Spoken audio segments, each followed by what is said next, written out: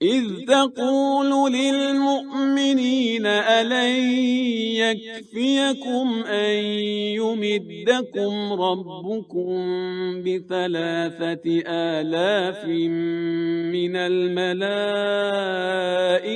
منزلين بلى إن تصبروا وتتقوا ويأتوكم من فورهم هذا يمددكم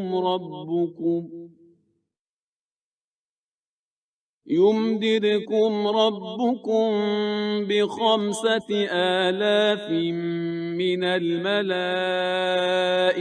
مسومين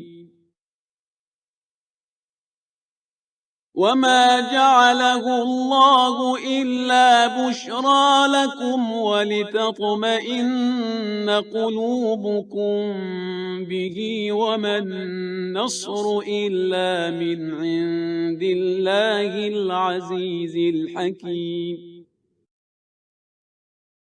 ليقطع طرفا من الذين كفروا أو يكبتهم فينقلبوا خائبين ليس لك من الأمر شيء أو يتوب عليهم أو يعذبهم فإنهم ظالمون ولله ما في السماوات وما في الأرض يغفر لمن يشاء ويعذب من يشاء والله غفور رحيم يا أيها الذين آمنوا لا تأكلوا الربا أضعافا مضاعفة واتقوا الله لعلكم تفلحون واتقوا النار التي أعدت للكافرين وأطيعوا الله والرسول لعلكم ترحمون।